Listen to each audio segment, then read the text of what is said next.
యేసుక్రీస్తు ప్రభువారు ఈ లోకంలో జీవించినప్పుడు తనకివ్వబడిన జీవిత కాలంలో 30 సంవత్సరాలు తల్లిదండ్రులతో చక్కగా జీవించి 3.5 సంవత్సరాలు పరలోకపు తండ్రి తనకు అప్పగించిన బాధ్యతను నెరవేర్చి ఈ లోకాన్ని విడిచిపెట్టి వెళ్ళిపోయారు.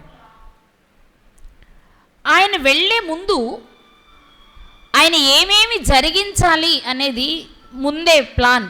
ఒకటి, దేవుని మదిలో ఉంది.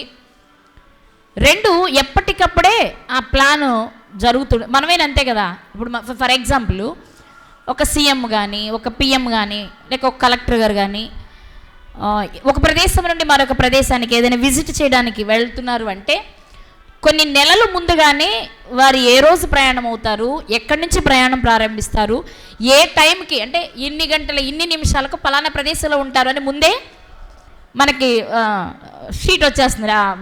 ఆ టైం ప్రకారమే ఆ ప్లేస్లోనే వాళ్ళ పని చేసుకుంటూ వెళ్ళిపోతూ ఉంటారు కదా. ఈ లోక సంబంధమైన అధికారుల విషయంలో మనం చూసే విషయం.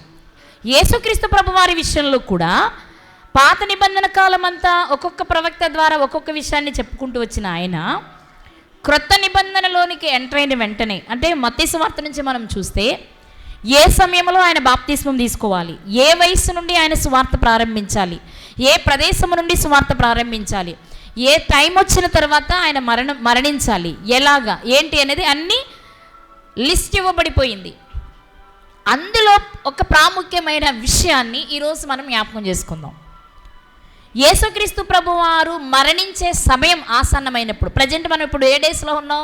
లెంట్ డేస్లో ఉన్నాం కాబట్టి దాని చుట్టూ తిరగాలి కొంచెంసేపు, అంతేనా? దాని ద్వారా మనం కొన్ని విషయాలు నేర్చుకుంటున్నాం కాబట్టి. ఇప్పుడు యేసుక్రీస్తు ప్రభువారు మరణించడానికి ముందుగా ఆయన మరణం ఎలా ఉంటుంది అంటే యెరూషలేములో ఆయనకి ఏం జరగబోతుంది అనేది ఆయనకు తెలియచెప్పడానికి 2 సాక్షులు వచ్చారు.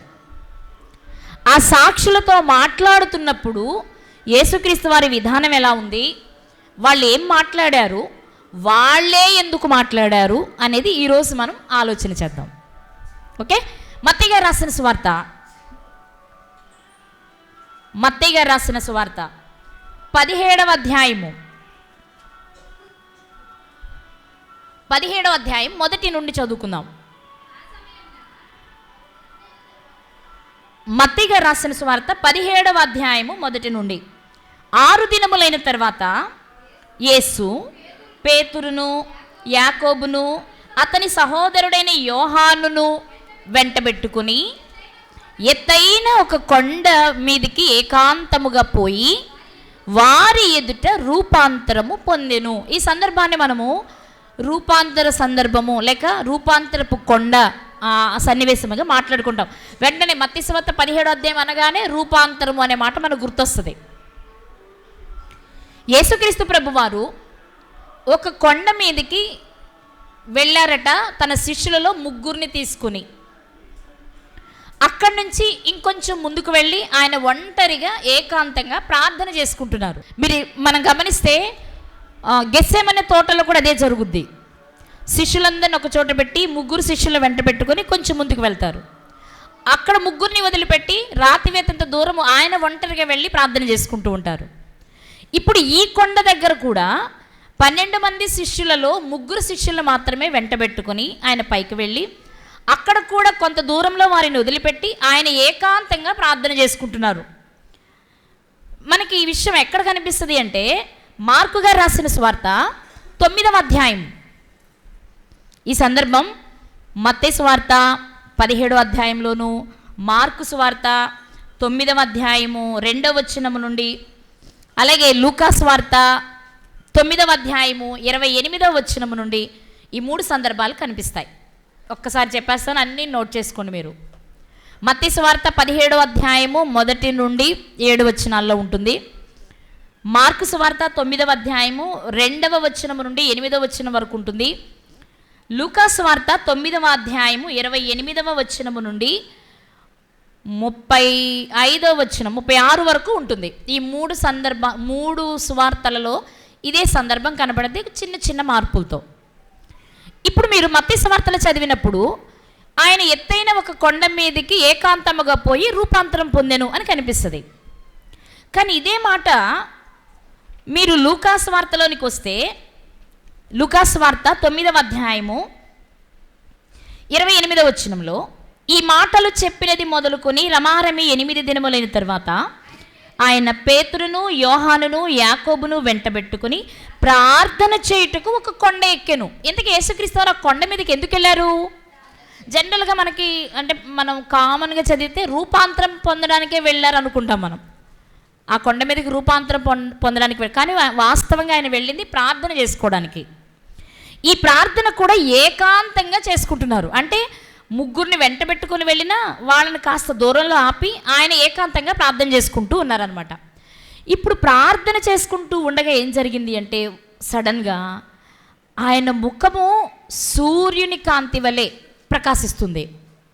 ఆయన వస్త్రాలన్నీ తెల్లగా మారిపోయి నిగనిగ దగదగలాడుతున్నాయి అన్నమాట. ఒక్కసారిగా ఆయన రూపం ఏమైపోయింది? మారిపోయింది. ఎప్పుడు ఇలాగే మారుద్దా? ఆయన ఎప్పుడు ప్రార్థన చేసుకున్నా ఇలాగే మారుద్దా? ఎప్పుడు చేసుకున్నా ఇలాగే మారితే దానిని ప్రత్యేకంగా రూపాంతర కొండ అనేవాళ్ళు కాదు, ప్రార్థనా స్థలం అని పెట్టుకునేవాళ్ళు. కానీ ఎప్పుడు ప్రార్థన చేసిన ఇలా జరగదు, కానీ ఇప్పుడు జరుగుతుంది. ఇప్పుడు జరుగుతుంది. ఎలా మారిపోయిందట? ఆయన ఇక్కడే మార్కులు చదువుదాము. ఆయన ప్రార్థించుచుండగా ఆయన ముఖ రూపము మారెను, ఆయన వస్త్రములు తెల్లనివై దగదగా మెరిసెను అని ఇక్కడ ఉంది. ఇదే మాట మత్తయి గారు రాసిన సువార్తలు చదువు. అంటే మీరు ఈ 3 ఇలా పట్టుకునే ఉండాలి, తప్పదు. మరి మత్తయి సువార్తలో ఏముంది అంటే, ఆయన ముఖము సూర్యుని వలె ప్రకాశించెను అని ఉంది. అంటే అక్కడేమో ముఖము ప్రకాశించను, అదేనా మనం చదువుకో. ముఖ రూపము మారేను. ఎలా మారింది ముఖ రూపము? మత్తయి గారు చెప్తున్నారు. ఎలా? సూర్యుని వలె. అంటే అసలు సూర్యుని మనం డైరెక్ట్గా చూడలేం కదా. మిట్ట మధ్యాహ్నం వచ్చిన సూర్యుని మనం చూడలేం, ఇక్కడి నుండే చూడలేం. యేసుక్రీస్తు వారి ముఖమట సూర్యకాంతి వలె దగ్గదగ్గ మెరిసిపోతుందట. మరి ఆయన వస్త్రాలు అవి కూడా ఎలా అయిపోయాయి? తెల్లగా అయిపోయాయి. ఆ తెలుపు ఎలాంటి తెలుపో మార్కు గారు రాశారు. మార్కు సువార్త 9వ అధ్యాయం 3వ వచనంలో, అంతలో ఆయన వస్త్రములు ప్రకాశమానమైనవియు మిగుల తెల్లనివియు ఆయను, లోకమందు ఏ చాకలియు అంత తెల్లగా చలువ చేయలేడు. అంత తెల్ల. మామూలుగా చాకలోడు చక్కగా ఉతుకుతారని కదా, చాలా నీట్గా ఈజీగా త్వరగా ఉతికేస్తారు వాళ్ళు శుభ్రంగా అని ఒక పేరు ఉంటుంది. కానీ లోకములో ఉన్న ఏ చాకలి చెయ్యనంత తెల్లగా మెరిసిపోతున్నాయట యేసుక్రీస్తు వారి వస్త్రాలు. అంటే ముఖాన్ని చూసినా శరీరాన్ని చూసినా, అంటే ముఖానికి తొడుక్కోం కదా మనం, కాబట్టి ముఖం చూసినా వస్త్రాన్ని తొడుక్కున్న మిగిలిన శరీరాన్ని చూసినా తెల్లగా దగదగ మెరిసిపోతున్నారు. ఎందుకు అలా మారిపోయారు? ఎందుకు అలా మారిపోయారు అంటే ఇక్కడ ఒక విషయాన్ని మనం గమనించాలి. ఎందుకు ఆయన మారిపోయారంటే, మామూలుగా అయితే ఆయన ప్రార్థనే చేసుకుంటున్నారు, కానీ ప్రార్థన చేసుకుంటున్న ఆయన దగ్గరకు 2 పురుషులు వచ్చారు, లేదా 2 వ్యక్తులు వచ్చారు. ఎందుకంటే ఒక చోట పురుషులని రాయబడింది, ఒక చోట వారెవరో వ్యక్తులు రాయబడిపోయింది. 2 వ్యక్తులు వచ్చారు. ఇప్పుడు ఆ 2 వ్యక్తులతో మాట్లాడాలి అంటే ఈయన మారాలి. అర్థమైందండి నా మాట? వీళ్ళు మనుషులు, లేక వీళ్ళు మనుష్య రూపంలో, యేసుక్రీస్తు వారు మానవ దేహంతో శరీరధారి అయి ఉన్నారు. ఇప్పుడు ఆయన దగ్గరకు వచ్చేవాళ్ళు మానవ దేహంతో లేరు, మనుషులే, కానీ మరణించి వెళ్ళిపోయిన వారు. మరణించి వెళ్ళిపోయిన వారు వస్తే వారు ఎలా ఉంటారో వారితో మాట్లాడాలి అంటే ఇక్కడ ఈ వ్యక్తి ఈ దేహంతో ఉంటే అది జరగదనమాట. అందుకే ఈ కొండని రూపాంతరపు కొండ, దీనిని తాబోరు కొండ అని పిలుస్తారు. మరికొంతమంది అభిప్రాయం ప్రకారము హెర్మోన్ కొండ అని కూడా పిలుస్తారట ఆ కొండకి. అంటే ఎత్తైన కొండ కదా, ఆ కొండ పేరు గలిలయ సమీపంలో ఉన్నటువంటి ఒక కొండట అది. ఎందుకు దీనికి ఆ పేరు అంటే, మనుష్య రూపంలో లేక శరీరధారిగా ఉన్న యేసుక్రీస్తు ప్రభువారు మానవ రక్తమాంసాలు కలిగిన శరీరము లేని వారితో మాట్లాడుతున్న సందర్భం అది. అలా వాళ్ళు ఇరువురు మాట్లాడుకోవాలి అంటే ఈ దేహంతో ఉన్నవాళ్ళు ఆ దేహంతో ఉన్న వాళ్ళతో మాట్లాడడం కుదరదనమాట. అర్థమైంది నా మాట మీకు? అందువల్ల ఏం జరిగింది, వారికిలా ఈయన రూపాంతరం చెందుంటారు. ఉంటారు అనుకోవడమే మనము. ఎందుకు చెందారు అంటే అంతే అనుకోవాలి అక్కడ ఆ సందర్భంలో. ఇంకొక ప్రాముఖ్యమైన విషయం ఏంటి అంటే, అక్కడ చూసేవారికి వాళ్ళను చూడగానే ఒక ఆలోచన, ఒక కోరిక కలగాలి. ఏంటి ఆలోచన, ఏంటి ఆ కోరిక అంటే, ఇప్పుడు వచ్చిన వారు ఎవరు, మనం చదువుకున్న మీకు తెలిసిన విషయాలు. వచ్చిన ఇద్దరు పురుషులు ఎవరు, మోషే గారు, ఏలియా గారు. వాళ్ళిద్దరూ వచ్చారు. వచ్చిన ఆ ఇద్దరు ఈయనతో మాట్లాడుతున్నప్పుడు మరణించిన వారు అసలు ముందు బయటకు వస్తారా? మొదటి ప్రశ్న. వాళ్ళు ఆల్రెడీ మరణించి వెళ్ళిపోయిన వారు కదా, చనిపోయిన వారు తిరిగి వస్తారా? వస్తే మనం ఏమంటాం, దెయ్యం ఏమంటాం, అమ్మో దెయ్యం అంటాం కదా. మరి వీళ్ళు వచ్చారుగా, వీళ్ళు దెయ్యాలేనా? మనకి పాత నిబంధనలు కూడా కనిపిస్తారు. సమూయేలు గారు కూడా వచ్చారు. మనకి బైబిల్ గ్రంథంలో చెప్పిన మాట ఏంటి అంటే, సమూయేలు మొదటి గ్రంథము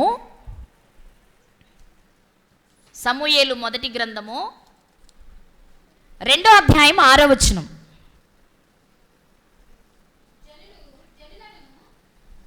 ఆ 2:6లో జనులను సజీవులను గాను మృతులను గాను చేయువాడు యెహోవాయే, పాతాళమునకు పంపుచు అందులో నుండి రప్పించువాడును ఆయనే.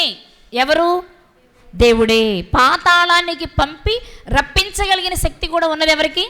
దేవునికి. ఇంతకీ పాతాళమునకు వెళ్ళిన వారు అంటే మరి యాతన పడే స్థలంలో ఉన్నవారు కూడా వస్తారా? ఇక్కడ పాతాళము అంటే పరదైసులో ఉన్నవారు, లేక నెమ్మది పొందే స్థలములో ఉన్నవారు మాత్రమే. మనం చాలాసార్లు మాట్లాడుకున్న విషయాలు ఇవి. ఎవరు బయటికి రావడానికి అవకాశం ఉంది అంటే నెమ్మది పొందే స్థలములో ఉన్నవారు మాత్రమే. ఎలా మనం దీన్ని అనుకోవాలి అంటే మీకు చిన్న ఎగ్జాంపుల్ చెప్తాను. మనకి లూకాసు వార్త 16వ అధ్యాయంలో ధనవంతుడు దరిద్రుడైన లాజరు గారి సందర్భం ఉంది. ఇప్పుడు ధనవంతుని సహోదరుల దగ్గరికి వర్తమానం వెళ్ళాలి అంటే ధనవంతుడు వెళ్ళొచ్చు, మామూలుగా వెళ్ళే అవకాశం ఉంటే. అవునా? బాబు ఎవరు వెళ్ళినా మా వాళ్ళు నమ్మరు, నేను వెళ్తేనే నమ్ముతారు, నేను సహోదరుని కాబట్టి దయచేసి నన్ను పంపించండి అని అడగొచ్చు ధనవంతుడు. కానీ అడగలేదు. ఆయనకి ఏ విషయం తెలుసు అనమాట, ఈ ప్లేస్లో ఉన్న వాళ్ళు వెళ్ళరని తెలుసు, మరి ఎక్కడున్న వాళ్ళు వెళ్తారని తెలుసు. కాబట్టి ఆయన అడిగిన మాట ఏంటి, లాజరుని పంపు. కాబట్టి మరణించిన వారిలో యాతన పడే స్థలంలో ఉన్నవారు బయటకు రావడానికి లేదు, కానీ నెమ్మది పొందే స్థలంలో ఉన్నవారు బయటకు రావడానికి వీలుంది. ఇంకా చెప్పాలంటే ఇప్పుడు ఆ నెమ్మది పొందే స్థలములో ఉన్నవారే యేసుక్రీస్తు ప్రభు వారి 2వ రాకడలో బయటకు వస్తారు. కానీ మిగిలిన వాళ్ళు బయటకు రావడానికి వీలు లేదు. అప్పుడు మీకు అర్థం అవ్వాలి, నెమ్మది పొందే స్థలంలో ఉన్నవారు బయటకు రావడానికి వీలెందుకు కల్పించబడింది అంటే వాళ్ళు రేపు 2వ రాకడలో కూడా బయటకు రావాల్సిన వాళ్ళు. కానీ వేదన పడే స్థలము లేక యాతన పడే స్థలంలో ఉన్నవారు వెళితే ఇంక మళ్ళీ వెనక్కి వచ్చే ప్రసక్తి లేదు అనడానికి అనమాట. ఓకే, ఇప్పుడు దీన్ని బట్టి ఏలియా గారు మోషే గారు వచ్చారు అంటే వీళ్ళు ఎక్కడికి వెళ్ళుంటారు? వీళ్ళు పరదేశులో ఉన్నవారు కాబట్టి బయటికి రావడానికి అవకాశం ఉంది కాబట్టి వచ్చారు. ఓకే, ఇక్కడ వరకు మీకు అర్థమైంది కదా. యేసుక్రీస్తు ప్రభువారు ఎత్తైన కొండ మీదకి ప్రార్థన చేసుకోవడానికి వెళ్ళారు. కానీ ఆయన ప్రార్థన చేస్తూ ఉండగానే ఆయన స్థితి మారిపోయింది. అది ఆయనతో ఉన్నటువంటి ఆ మిగిలిన శిష్యులు, కాస్త దూరంలో ఉన్నటువంటి ఆ శిష్యులు చూస్తున్నారు. ఆయన మారిన రూపాన్ని చూశారు. ఎందుకు మారింది అలా అంటే, ఇప్పుడు తర్వాత జరిగిన సన్నివేశాన్ని బట్టి మనం ఆలోచిస్తున్నాం. వాళ్ళతో ఈయన మాట్లాడాలి అంటే ఈయన కూడా ఆ రూపంలోనికి మారాలి. ఎందుకు? వారు ఎలా వచ్చారు?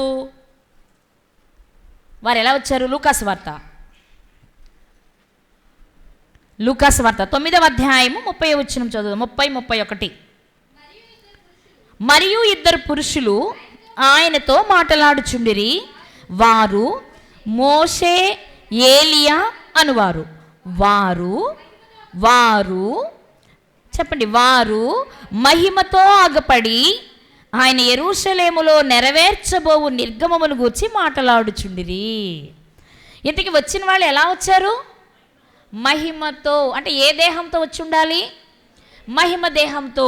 ఇప్పుడు మహిమ దేహంతో వచ్చిన వారితో మాట్లాడగలగాలి అంటే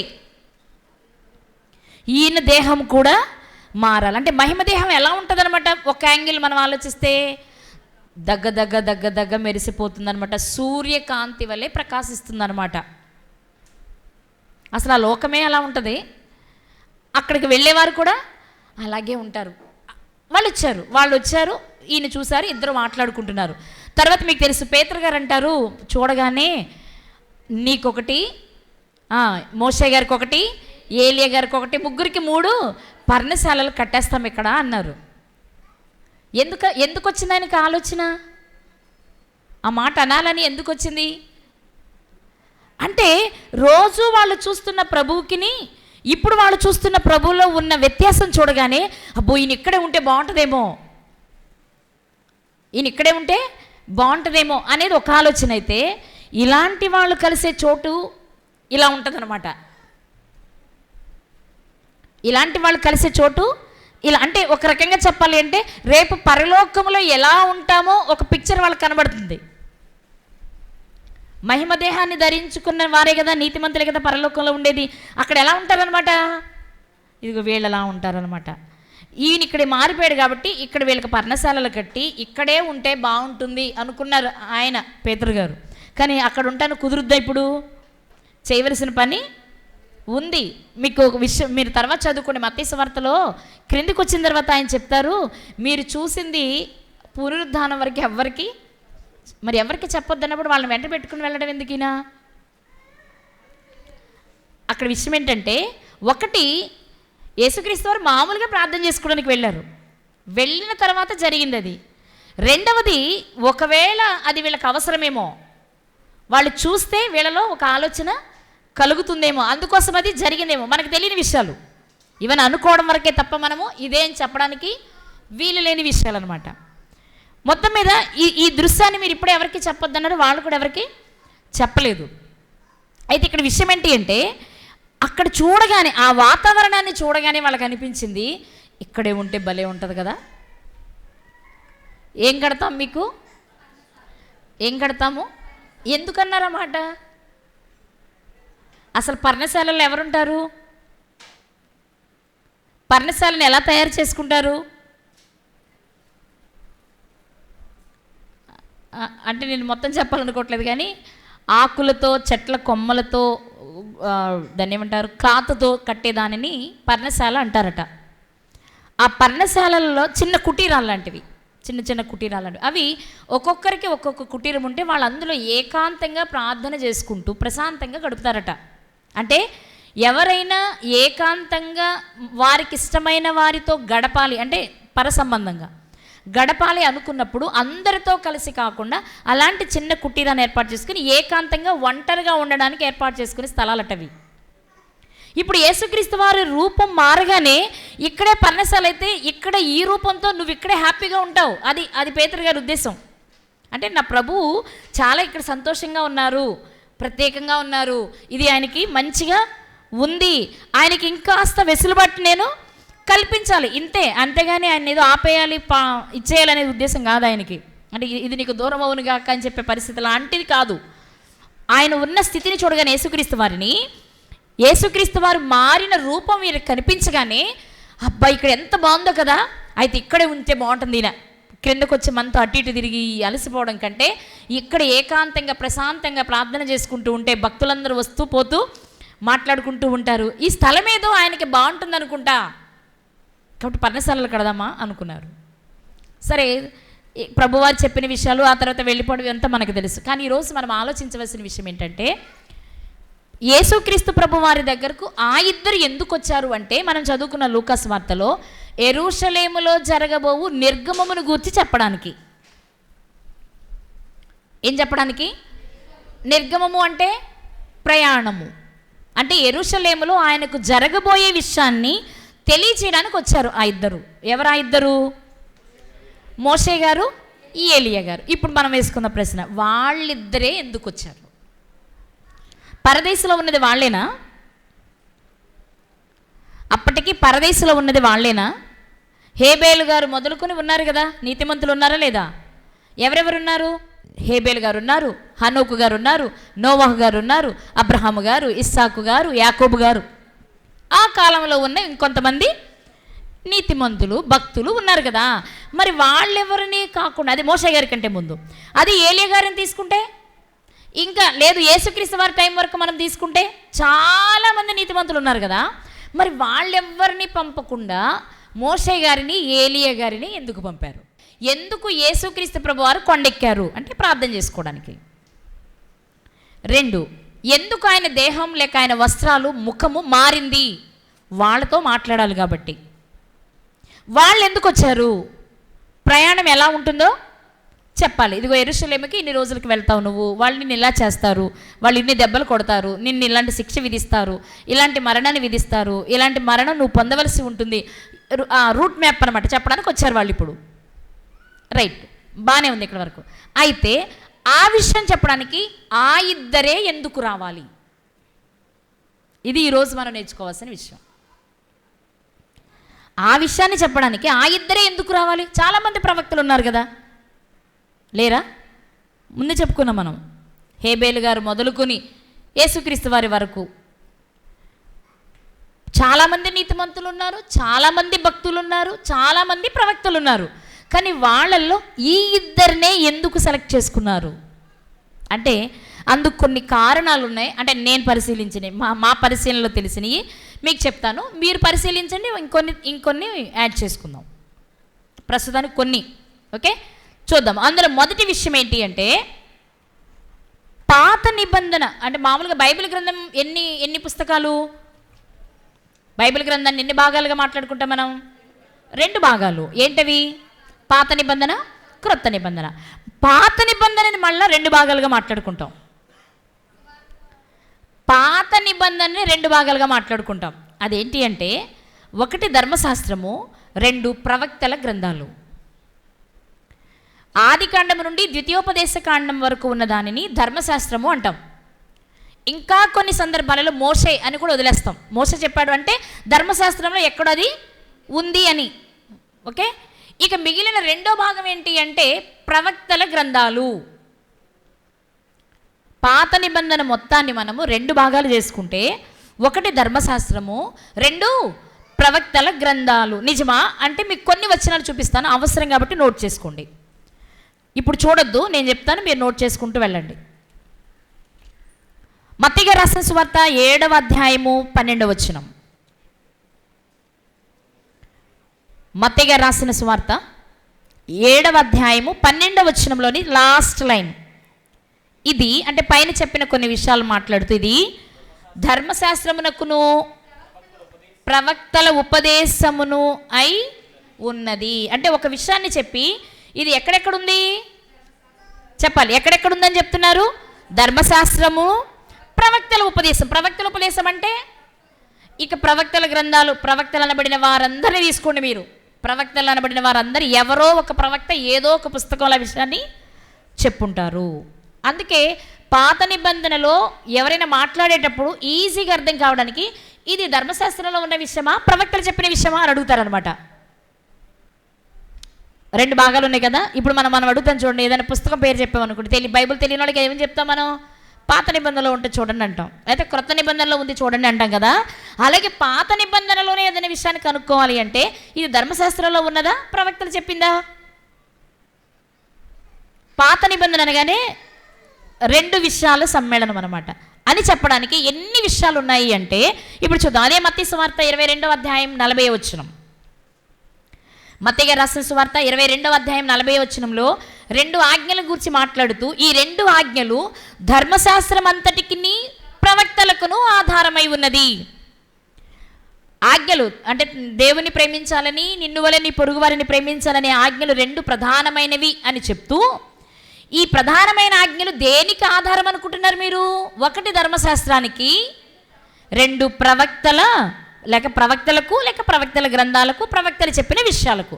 అంటే మీకు 2 కనబడాలి ఇప్పుడు పాత నిబంధనలో. ఏంటది? 1 ధర్మశాస్త్రము, 2 ప్రవక్తల విషయాలు లేదా ప్రవక్తల గ్రంథాల్లో ఉన్న విషయము అని. లూకాసు వార్త 24వ అధ్యాయము 24వ అధ్యాయం 44వ వచనం. అమ్మ 24:44. అంతటా ఆయన మోషే ధర్మశాస్త్రములోను ప్రవక్తల గ్రంథములలోను కీర్తనలోను నన్ను గూర్చి వ్రాయబడిన విషయాలు. యేసుక్రీస్తు వారు చెప్పుకుంటున్నమాట. నన్ను గూర్చి ఎక్కడెక్కడుంది? ధర్మశాస్త్రము, ప్రవక్తల గ్రంథాలు. అర్థమవుతుందా? ధర్మశాస్త్రము, ప్రవక్తల గ్రంథాలు, లేదా మోషే ధర్మశాస్త్రము, ప్రవక్తల గ్రంథాలు, లేక ప్రవక్తలు. ఇక 2 పదాలే, ధర్మశాస్త్రము, ప్రవక్తలు, లేక మోషే, ప్రవక్తలు. 2 భాగాలు. ఆ రెండిటిలో కూడా ఎక్కడో ఒక చోట ఉంటుంది. ఒక రకంగా చెప్పాలంటే ఈ 2 స్తంభాలు లాంటివి. ఏ విషయమైనా మీకు ఇక్కడ ఒక మాట గుర్తు చేస్తా. ఏ విషయమైనా 2 సాక్ష్యాలు ఉండాలి కదా. పాత నిబంధనలోనే 2 సాక్ష్యాలు అంటే ఒకటి ధర్మశాస్త్రంలో ఉండాలి, ఒకటి ప్రవక్తల గ్రంథాల్లో ఉండాలి. ఇంపార్టెంట్ విషయాన్ని రుజువు చేసుకోవాలంటే అంత ప్రాముఖ్యమైనవన్నమాట. ఏంటవి? ధర్మశాస్త్రము, ప్రవక్తల గ్రంథాలు. ఓకే, మరో మాట చూద్దాం. యోహాను సువార్త 1వ అధ్యాయం 45వ వచనం. మెస్సియా కొరకు ఎదురు చూస్తున్నారు ఆనాటి పిల్లలు, ఇశ్రాయేలీలు. అప్పుడు ఫిలిప్ గారు నతనయేలు గారిని కనుగొని ఇలా అంటున్నారు, ధర్మశాస్త్రంలోనూ మోషేయు ప్రవక్తలను ఎవరిని గూర్చి చెప్పిరో. ఏముంది? మోషేయు, ప్రవక్తలు. అంటే ధర్మశాస్త్రంలోనూ ప్రవక్తల గ్రంథాల్లోనూ చెప్పబడిన మెస్సియా ఉన్నాడే, ఆయన్ని మేము కనుగొన్నాం. అంటే మెస్సియాను మేము కనుగొన్నామని చెప్పేటప్పుడు కూడా వాళ్ళు గుర్తు చేసుకుంటున్న విషయం ఏంటి? మనం ఏ పుస్తకాల్లో చదివామో, ఏ పుస్తకాలలో మనకు ఆయన గురించి చెప్పబడిందో ఆ పుస్తకాల పేర్లు వాళ్ళు చెప్పుకుంటున్నారు. అంటే వాళ్ళందరికీ బాగా చాలా బరువైన విషయము ఏదైనా ఉంది అంటే అది వాళ్ళకి ఎందులో దొరకాలి? ధర్మశాస్త్రంలోనూ ప్రవక్తల గ్రంథాల్లోనూ దొరకాలి. ఓకేనా? మీరు ఇలా చూసుకుంటూ వెళ్తే అపోస్తుల కార్యం 13వ అధ్యాయం 15వ వచనం నోట్ చేసుకోండి. అపోస్తుల కార్యములు 13వ అధ్యాయము 15వ వచనం. ధర్మశాస్త్రమును ప్రవక్తల లేఖనములను చదివిన తరువాత సమాజ మందిరంలో నిలబడి బైబిల్ పఠనం చేయాలంటే కూడా ధర్మశాస్త్రంలో ఉన్న విషయము, ప్రవక్తల గ్రంథాల్లో ఉన్న విషయాన్ని తప్పకుండా చదివేవారట, తప్పకుండా చెప్పుకునేవారట. ఓకేనా? అలాగే అపోస్తుల కార్యం 24వ అధ్యాయం 14వ వచనం. అపోస్తుల కార్యములు 24వ అధ్యాయము 14వ వచనం. ధర్మశాస్త్రమందును చాలు మనకు వచ్చేసిందిగా 2. ధర్మశాస్త్రములందును ప్రవక్తల గ్రంథముల యందును వ్రాయబడినవన్నీయు. వాళ్ళు మాట్లాడుకుంటే చాలు, ఎక్కడుంది ఇది అనగానే ఆ 2 విషయాలు జ్ఞాపకం చేసుకునేవారు అనమాట. ఓకేనా? అలాగే 28వ అధ్యాయం 23వ వచనం. అపోస్తుల కార్యములు 28వ అధ్యాయము 23వ వచనంలోని చివరి లైను. మోషే ధర్మశాస్త్రములో నుండి ప్రవక్తలలో నుండి సంగతులెత్తి యేసుని గూర్చి వివరముగా బోధించుచు. యేసుక్రీస్తు వారిని గూర్చి చెప్పడానికి వారు ఎంచుకున్నది పాత నిబంధనలు వేటిని ముఖ్యంగా అంటే 1 ధర్మశాస్త్రము, 2 ప్రవక్తల గ్రంథాలు. ఓకేనా? నోట్ చేసుకున్నారు అందరూ? ఇప్పటివరకు మీరు నోట్ చేసుకున్న వాటన్నిటిలో 2 కామన్గా వచ్చాయి మనకు కదా. ఏంటవి? రైట్. ఇప్పుడు ఈ ఇద్దరే ఎందుకు వచ్చారు అనడానికి ఒక సాక్ష్యం ఏంటి అంటే ధర్మశాస్త్రానికి మూలం మోషే గారు అయితే ప్రవక్తలలో పేరెన్నిక కలిగిన వాడు ఏలియా గారు. మనం చదువుకునే యెషయా గారు, ఇర్మియా గారు వీళ్ళంతా తర్వాత వచ్చిన వారు. కానీ ప్రారంభంలోనే అంటే అబ్రహాం గారు కూడా ప్రవక్తే, కానీ ఆయన విధానం వేరు. ప్రవక్త అనగానే దేవుని పనిలో దేవుని కొరకే అంటే ఫ్యామిలీ ఈ బాధ్యతలు కాకుండా కంప్లీట్గా దేవుని పనిలోనే ఉండి తమ జీవితాలనే దేవునికి త్యాగం చేసిన ప్రవక్తలలో రోషం కలిగిన ప్రవక్త ఎవరు అంటే ఏలియా గారు. కాబట్టి ధర్మశాస్త్రం అంతటినీ కలిపి ఒక వ్యక్తిగా పరిగణిస్తే మోషే గారు ఒక్కరు వస్తే చాలు. ఇప్పుడు ఏమొచ్చినట్టు? ధర్మశాస్త్రం అంతా వచ్చినట్లే. ప్రవక్తలందరికీ మూలమైన ఒక్క ఏలియా గారిని తీసుకుంటే ప్రవక్తలందరూ చెప్పిన విషయము ప్రవక్తలందరూ వచ్చినట్లే. అంటే ఆ 2 గ్రూపులకి ఇద్దరు ముఖ్యమైన వ్యక్తులు కాబట్టి ఇప్పుడు యేసుక్రీస్తు వారికి ఆయన ప్రయాణాన్ని చెప్పడానికి ధర్మశాస్త్రానికి మూలమైన మోషే గారిని, ప్రవక్తలందరికీ మూలమైన ముఖ్యమైన ఏలియా గారిని పంపడం జరిగి ఉండుంటుంది. జరిగిందని నేను చెప్పలేను, ఎందుకంటే అది మనకి రూఢీగా ఉన్న విషయాలు మాట్లాడండి కావు. ఎందుకు వచ్చి ఉంటారు అంటే మనం ఆలోచించుకోవడమే. చాలామంది ఉన్నారు కదా, వాళ్ళు ఎందుకు రాలేదు అంటే ఈ కారణాల చేత వీరిని పంపించుంటారు అని మాత్రం మనం అనుకుంటాం. ఓకేనా? మోషే గారిని ఏలియా గారిని ఎందుకు పంపారు అంటే పాత నిబంధనను నెరవేర్చడానికి వచ్చిన యేసుక్రీస్తు వారిని గురించి చెప్పబడిన పాత నిబంధనలో 2 సందర్భాలు, అంటే 2 ముఖ్యమైన విషయాలు. ఒకటి ధర్మశాస్త్రము, 2 ప్రవక్తల గ్రంథాలు. ఈ రెండిటికి ముఖ్యమైన మూలమైన 2 వ్యక్తుల్ని ఇప్పుడు యేసుక్రీస్తు వారి దగ్గరకు పంపడం జరిగింది. ఇది మొదటి విషయం. ఏమైనా అర్థమవుతుందా? ఓకే, ఇప్పుడు రెండో విషయాన్ని చూద్దాం. ఎందుకు వచ్చి ఉంటారు వీళ్ళిద్దరే అంటే వీళ్ళిద్దరు గురువులు, వీళ్ళిద్దరికి శిష్యులు ఉన్నారా? మరి వీళ్ళిద్దరికి ఉంటే మరి ఆ బాప్తిస్మిచ్చే యోహాను గారికి కూడా శిష్యులు ఉన్నారుగా, ఆయన కూడా పంపొచ్చుగా.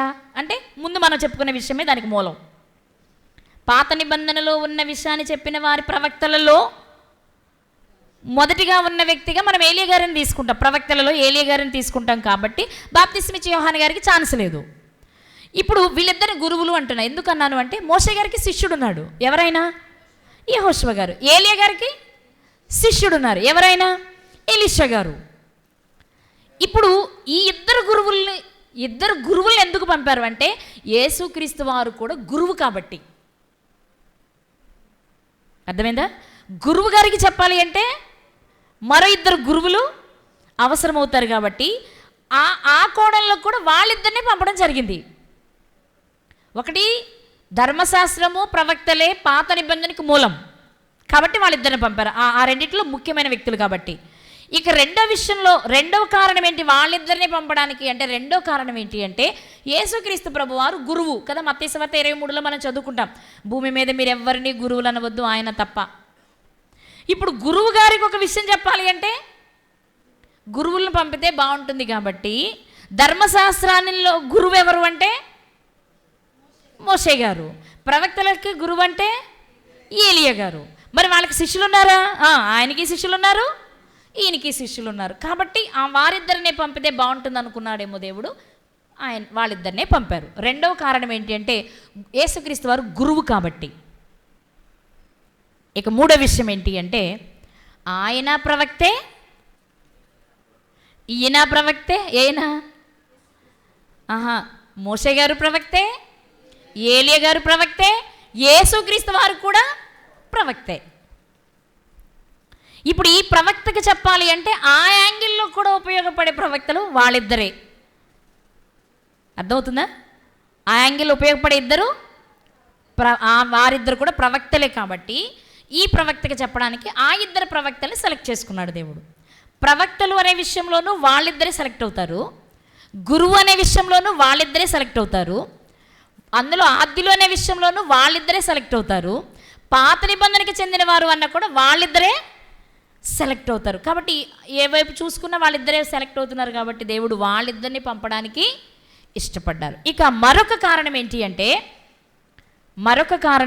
అంటే ఆయన సముద్రాన్ని పాయలు చేశారు. మోషే గారు అద్భుతం చేశారు తన కర్రతో, ఏలియా గారు తన దుప్పటితో అద్భుతాన్ని చేశారు. మరి యేసుక్రీస్తు వారు ఎవరు? అద్భుతాలకే పుట్ట కదా. మోషే గారు చేసిన అద్భుతాలలో మనం ఎక్కువగా మాట్లాడుకునే అద్భుతం ఏది? ఎర్ర సముద్రాన్ని 2 పాయలుగా చేసి మధ్యలో ఆయన ఇశ్రాయేలు ప్రజలను నడిపించాడు ఒక నాయకునిగా. అలాగే ఆయన వెళ్ళిపోయేటప్పుడు, ఎవరు వెళ్ళిపోయేటప్పుడు? ఏలియా గారు వెళ్ళిపోయేటప్పుడు యోర్దాను నదిని తన దుప్పటితో కొట్టి 2 పాయలుగా చేసి గురు శిష్యులిద్దరు నడిచి వెళ్ళిపోయారు అవతల వైపుకి. అర్థమైందా? అంటే 2గా విడగొట్టి నడుచుకుంటూ వెనుక వారిని నడిపించుకుంటూ వెళ్ళిన చరిత్ర ఎవరిది అంటే ఆ 2ది. ఇప్పుడు యేసుక్రీస్తు వారు ఏం చేస్తారు అంటే పాత నిబంధనకు క్రొత్త నిబంధనకు మధ్యవర్తిగా, అంటే పాత నిబంధనని క్రొత్త నిబంధనని చీల్చేది ఎవరు అంటే యేసుక్రీస్తు వారు. పాత నిబంధన నెరవేర్చి క్రొత్త నిబంధనని ప్రజలకు పరిచయం చేయాలి, దాని గుండానే మనందరినీ నడిపించాలి. ఈ పని ఈయన చెయ్యాలి అంటే దానికి సూచనగా ఉన్న పనులు చేసిన వారు ఎవరు అంటే పాత నిబంధనలో 1 మోషే గారు, 2 ఏలియా గారు. అందుకే వారిద్దరిని సెలెక్ట్ చేసుకున్నాడు. ఇక మరొక విషయం ఏంటి అంటే వారిద్దరి మరణాలు కూడా చాలా ప్రత్యేకమైనవి. ఎవరిద్దరి? మోషే గారిది, ఏలి గారు. నేను ముగిస్తాను, టకటక చెప్పండి మీరు. మోషే గారి మరణం ఎలా ఉంది? ముందే చెప్పబడింది, ఇదిగో నువ్వు ఈ కారణం చేత నువ్వు కనానులో చేరో, ఆ పర్వతం ఎక్కుతావు, అక్కడి నుంచి నీ పని ముగిసిపోతుంది అని చెప్పేశారు. రెండో విషయం ఏంటి అంటే ఆయన శవం ఎవరికి దొరకలేదు. ఆయన శవం ఎవరికి దొరకలేదు. ఏలి గారిది కూడా సేమ్. ఎలాగా? నువ్వు ఇక మరణమైపోతావు అని శిష్యుడు కూడా చెప్పేశారు. ఇక నువ్వు ఇది దాటగానే అక్కడికి వెళ్ళగానే మీ గురువు గారు పరమునికి వెళ్ళిపోతారట. నీకు తెలుసా ఈ విషయం అని ఎలీషా గారిని చాలామంది అడిగారు ఆ రోజే వెళ్తున్నప్పుడు. అలాగే ఆయన దేహం కూడా, చెప్పండి, ఆయన దేహం కూడా దొరకలేదు. మీకు విషయం చెప్పనా? యేసుక్రీస్తు ప్రభు వారు చనిపోయి తిరిగి లేచిన రోజు ఆయన సమాధి చూడడానికి వెళితే ఆయన దేహం కూడా ఎవరికి కనబడలేదు. మనం ఏం ఆలోచిస్తున్నాం? ఆ ఇద్దరే ఎందుకు? ఆ ఇద్దరిని పంపడానికి చాలా కారణాలు ఉన్నాయి అనిపించి నేను పరిశీలన చేస్తే నాకు దొరికిన విషయాలు ఇవి. ఒకటి, ధర్మశాస్త్రానికి ప్రవక్తల గ్రంథాలకు మూలం ఆ ఇద్దరు వ్యక్తులే. ఆ ఇద్దరికి గురువులు ఉన్నారు, ఆ ఇద్దరు ప్రవక్తలు, ఆ ఇద్దరు అద్భుతాలు చేశారు, ఆ ఇద్దరి మరణం అంటే ఆ దేహాలు దొరకని స్థితి, ఇలాంటి అనేక కారణాలను బట్టి ఆ ఇద్దరిని పంపడానికి వీలు కలిగింది. ఇప్పుడు యేసుక్రీస్తు ప్రభు వారు కొండెక్కి ప్రార్థన చేసుకుంటూ ఉండగా ఆయన ఎలా మారిపోయారు? ఎలా మారిపోయారు? ముఖమేమో సూర్యుని కాంతి వల్ల అయిపోయింది, దేహమంతా తెల్లని వస్త్రాల్లో మెరిసిపోతూ అంటే రూపమంతా మారిపోయింది కదా. మోషే గారు ధర్మశాస్త్రాన్ని తీసుకురావడానికి వెళ్ళినప్పుడు కూడా ఆయన ముఖం కూడా అలాగే మారిపోయింది. ఇశ్రాయేలు తిరిగి చూడలేకపోయారు కదా, అప్పుడు ఆయన ఏం చేశారు? ముసుగు వేసుకున్నారు. అర్థమైందా? ధర్మశాస్త్రాన్ని తీసుకురావడానికి వెళ్ళినప్పుడు, బాగా వినండి, ధర్మశాస్త్రాన్ని తీసుకురావడానికి వెళ్ళినప్పుడు మోషే గారు ఒక్కరే వెళ్ళలేదు, వెంట పెట్టుకొని వెళ్ళారు. ఆయన ఒక చోటు నుంచి కాస్త దూరంలో పలకలు తీసుకొని క్రింది కలిసి వచ్చారు. ఇది మనకు తెలుసు. ఇప్పుడు యేసుక్రీస్తు వారు ముగ్గురిని వెంట పెట్టుకొని వెళ్ళారు, కనబడే దూరంలో ఉన్నారు, ఆయన ప్రార్థన చేసుకుంటున్నారు. ఇప్పుడు జరగబోయే విషయాలన్నిటిని గురించి ఆ ఇద్దరి ద్వారా తెలుసుకొని ఇప్పుడు ఆ శిష్యులు వెంట పెట్టుకొని కిందికి రావాలి. సేమ్ మోషే గారు ఆ రోజు ఎలా ఉన్నారు, ఆయన తీసుకురావడానికి వెళ్ళినప్పుడు మాట్లాడినప్పుడు ఆ పరిస్థితులు ఎలా ఉన్నాయి, ఆయన ముఖం ఎలా ప్రకాశిస్తుంది, ఆయన చూడలేక ప్రజలు ఎలా ఉండిపోయారంటే ప్రజల మధ్యలో ఉన్నప్పుడు ఆయన ముసుగు వేసుకునేవారట, ప్రత్యక్ష గుడారంలోకి వెళ్ళినప్పుడు ముసుగు తీసేవారట. నిర్గమకాండలో మనకు కనిపించే విషయం 34వ అధ్యాయంలోను 39వ అధ్యాయంలోను మీరు తర్వాత చదువుకోండి, ఓకేనా. కానీ మరి ఎలీషా గారిది అలాంటి సందర్భం నాకు అనిపించింది ఏంటి అంటే బయలుని ఆరాధించే వారితో ఫైట్ చేస్తారు కదా, అంటే నేను అనుకున్నది ఇక నేను మ్యాచ్ చేసుకోవడానికి నాకు దొరికింది, అది మ్యాచ్ అవుద్దా లేదనేది మీరు ఆలోచించుకోండి. ఏలియా గారు కొండెక్కారు కదా, ఎక్కడ ఒక పర్వతం మీదే 2 తలంపుల మధ్య మీరు ఎంతకాలం ఉంటారు, మీ బయలు దేవుడా మా యెహోవా దేవుడా రుజువు చేసుకుందాం అనుకున్నారు కదా. ఇప్పుడు అక్కడ వాళ్ళు ఎంతగా ప్రయత్నించినా వాళ్ళ బయలు బయటకు వచ్చి ఏ మంచి పని లేకపోతే ఏ సాహసం చేయలేకపోయింది. కానీ ఆ సమయంలో ఆయన చేసిన ప్రయత్నం, ఆయన చిన్న ప్రార్థన చేయగానే దేవుడు అన్ని చక్కగా సక్రమంగా సమకూర్చేశారు కదా. అప్పుడు ఖచ్చితంగా ఆయన ముఖం ఎలా ఉండుంటుంది? ఇప్పుడు శత్రువు మన అసలు మనకి చాలా పోటీలు తెలుసు కదండి, ప్రత్యర్థులు ఉంటారు, మనం ఉంటాం పోటీల్లో. ప్రత్యర్థి ఓడిపోతున్నాడు, మనం గెలుస్తున్నామంటే మన ముఖం ఎలా ఉంటుంది? మన ముఖం చూసి చెప్పారు గెలిచావా, నువ్వే గెలిచావా అని చెప్పేస్తాం మనం కదా. అంటే బహుశా అంటే నా ఫీలింగ్ ఇది నా ఫీలింగ్. ఎందుకంటే అక్కడేమో దేవుని ప్రజలను నడిపించడానికి అవసరమైన ఆజ్ఞలు తెచ్చేటప్పుడు దేవునితో సహవాసం కలిగిన ఆయన ముఖం ప్రకాశించింది.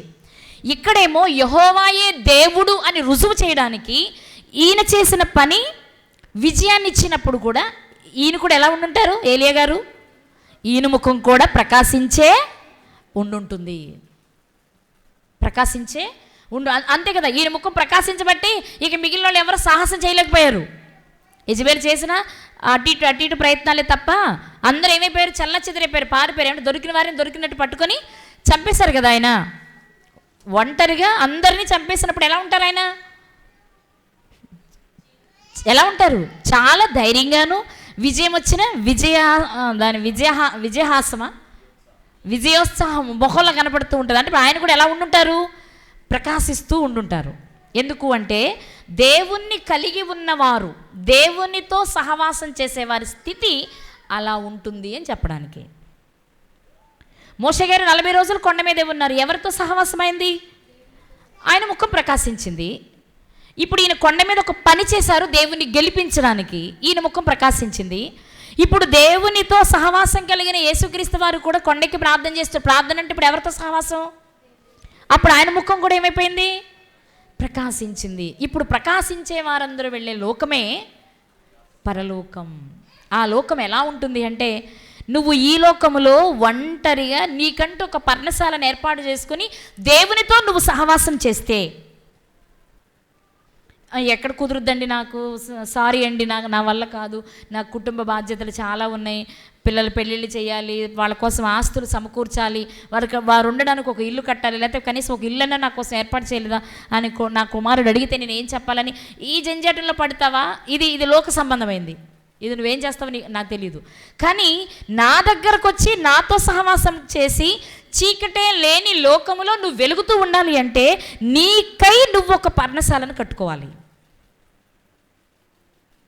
అంటే నీవు దేవునితో సహవాసం చెయ్యాలి. నువ్వు దేవునితో సహవాసం చేస్తే మనం కూడా యేసుక్రీస్తు వారిలానే ప్రకాశిస్తాం కాదా? ఏదైనా క్రొత్త విషయం మరి నేను మీ సంగతి నాకు తెలియదు, కానీ ఏదైనా కొత్త విషయాన్ని స్టడీ చేసినప్పుడు అది ఏదైనా కొత్త పాయింట్ అప్పటి వరకు కనిపించగానే తెలియని ఆనందం అనిపిస్తుంది మొక్కలు. ఎప్పుడెప్పుడు ఇది త్వరగా వాళ్ళకి చెప్పేయాలనిపిస్తూ ఉంటుంది నాకు. అది సహజం కదా. ఇప్పుడు బైబిల్ అంటేనే మహాసముద్రం కదా, ఎవరికి తగింది వాళ్ళు పరిశీలిస్తూ ఉంటారు. ఎవరో చెప్పండి ఏదైనా క్రొత్త విషయం మనకు అనిపించగానే మనకేమనిపిస్తుంది? అబ్బా, దేవుడు నాకు ఈరోజు క్రొత్త విషయాన్ని తెలియచేశారు, ఓహో దీని వెనక్కున్న రహస్యం ఇదా అని చాలా హ్యాపీ అనిపిస్తుంది. అది ఎవరికైనా. కాబట్టి రేపు నిత్య జీవాన్ని స్వతంత్రించుకోవాలి అంటే ఈ లోకంలో మన జీవితం ఇలా ఉండాలి అని నేర్పడానికి శిష్యులకు కనిపించేలా యేసుక్రీస్తు వారు రూపాంతరం చెందేలా చేశారు. ఇక్కడ విషయం చెప్పనా మీకు? ఇక్కడ ఒక ప్రాముఖ్యమైన విషయం ఏంటంటే, నీకొకటియు, మోషేకొకటియు, ఏలియాకొకటి పర్ణశాలలు అంటున్నారు పేతురు గారు. వెంటనే దేవుడు ఏం చేశారు తెలుసా? ఒక మేఘాన్ని రప్పించి వారికి అడ్డంగా వచ్చేస్తే వీళ్ళు బొక్కబారులో పడిపోయారు. అప్పుడు ఒక స్వరం వాళ్ళకి వినబడుతుంది. ఏమని? ఈయనన్నా అంటే వాళ్ళతో ఆ ఇద్దరితో పోల్చుకు, ఇతను కొంచెం ప్రత్యేకం, ఇతను నాకు ప్రియమైన వాడు. ఈయన మాట వినండి మీరు. ఈయన మాట వినాలంటే అక్కడ పర్ణశాల కడితే కుదరదు. అయినా ఆయన కోసం పర్ణశాల కట్టక్కర్లే. ఎందుకని? ఎంతమంది ఉన్నా మధ్యలో ఆయన దేవునితో సహవాసం చేయగలిగిన స్థిరమైన మనసు కలిగిన వాడు యేసుక్రీస్తు వారు. ఆయన కోసం అక్కడ పరసారి అక్కర్లేదు. అయితే ముగ్గురిని ఒక చోటు పెట్టేద్దామని చూస్తున్నామేమో పేతురు. కుదరదు. ఇదిగో నీకు పని చెప్తున్నాను విను. ఆయన నా ప్రియ కుమారుడు, మీరు ఆయన మాట వినాలి అన్నారు. ఆ మాట విన్న తర్వాత కాసేపటికి చూస్తే అక్కడ మోషే గారు లేరు, ఏలియా గారు. కానీ నాకు డౌట్, వాళ్ళిద్దరిని ఎలా గుర్తించారు వీళ్ళు? ఆయన మోషే గారని, ఏలియా గారని వీళ్ళు చూడలేదు కదా, ఆ కాలానికి చెందిన వాళ్ళు కాదు కదా, అంతేనా? మరి ఎలా గుర్తుపట్టారు? ఆ మాటలు వీళ్ళు కనబడినాయా? పోనీ అనుకుందాం. ఇది ఇప్పుడు మీరు పరిశీలించండి, హోంవర్క్ అనమాట. ఓకేనా?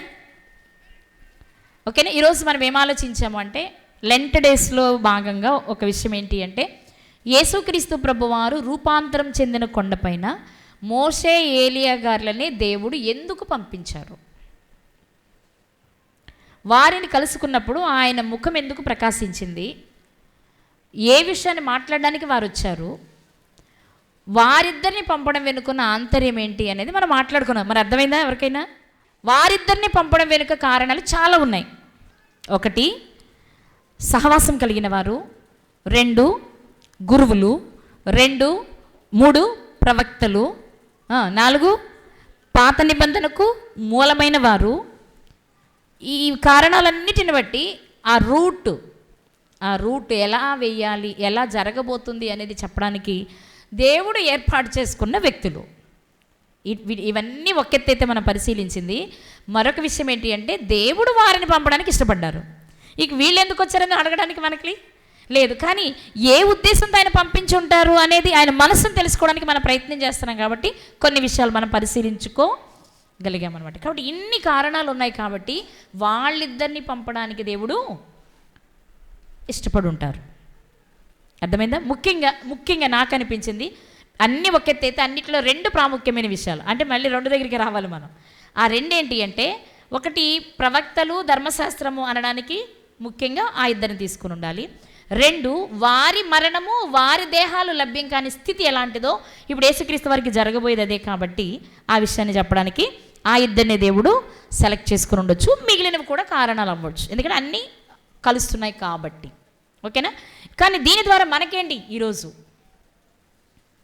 ఆ విషయం ద్వారా, ఓకే ఆయన ప్రయాణం ఉంది కాబట్టి వాళ్ళు చెప్పారు, వెళ్ళారు, ఓకే అంతా బాగానే ఉంది. కానీ మనకేంటి అంటే మనం నేర్చుకోవాల్సింది ఏంటి అంటే, మనము దేవునితో సహవాసాన్ని కలిగి ఉంటే ఆ వెలుగు కలిగిన లోకానికి వెళ్తాం. మన దేహం కూడా మహిమదేహంగా మారుతుంది. మన దేహం మహిమదేహంగా మారితే మహిమదేహాన్ని ధరించుకున్న వారందరితో కలిసి మనం ఉండొచ్చు. మహిమదేహాన్ని కలిగిన ఆ ఇద్దరితో యేసుక్రీస్తు వారు రూపాంతరం చెందితే ఎలా కలవగలిగారో, అలాంటి మహిమ కలిగిన ఆ పరలోకాన్ని మనం స్వతంత్రించుకోవాలి అంటే మన దేహం కూడా మార్పు చెందాలి. ఎలాంటి దేహంగా మారాలి? ఎలాంటి దేహము? మంచి దేహం, మహిమదేహంగా మారాలి. అర్థమవుతుందా? మనము మహిమదేహాన్ని కలిగి ఆ మహిమలోకంలో ప్రవేశించాలి అంటే మనం ఎలా ఉండాలో నేర్పడానికి ఇదిగో ఈ సందర్భాన్ని దేవుడు మన కొరకు వ్రాయించారు. బహుశా ఇవి అప్పుడు వారికి అర్థం కాకపోయినా తర్వాత కాలంలో అర్థమయ్యాయి కాబట్టే చాలా గొప్పగా బ్రతకగలిగారు. ఎవరు? పేతురు గారు, యోహాను గారు, యాకోబు గారు. మనందరికీ తెలుసు 12 మందిలో కూడా ఆ ముగ్గురు చాలా ప్రత్యేకము. ఎందుకు అంటే బహుశా చాలా విషయాలు దగ్గరగా ఉండి చూసిన వారు, వాళ్ళు ఆయనకి సన్నిహితంగా ఉన్నవారు, ఎక్కువగా పరిచర్య చేసిన వ్యక్తులుగా కూడా మనం వాళ్ళని చూస్తాం తర్వాత కాలంలో అపోస్తుల కార్యాల నుండి మనం చూసుకున్నట్లయితే. కాబట్టి మనం కూడా ఆ పరలోకాన్ని స్వతంత్రించుకోవాలి అంటే ఈ మట్టి దేహం మహిమదేహంగా మారాలి. అది ఎలా మారుతుంది అంటే, ఎవరు లోకమంతా ఏకమైనా, కుటుంబం అంతా నిన్ను కాదనుకున్నా, నువ్వు ఒంటరిగానైనా దేవునితో సహవాసం చేస్తే, ఆయన చెప్పిన ఆజ్ఞల ప్రకారం బ్రతికితే అప్పుడు మనం ఆయన ఉన్న లోకాన్ని స్వతంత్రించుకుంటాం. కాబట్టి మరి ఆయన ఉన్న లోకానికి వెళ్ళడానికి ప్రయత్నం చేద్దాం. ఏది ఏమైనా లోకమంతా ఏకమైనా మనం దేవుని పక్షాన పోరాటం చేయాలి, దేవుని కొరకు బ్రతకాలి, దేవుడిచ్చే పరలోకాన్ని స్వతంత్రించుకోవాలి. అలాంటి కృప దేవుడు మనందరికీ దయచేయునుగాక. ఆమెన్.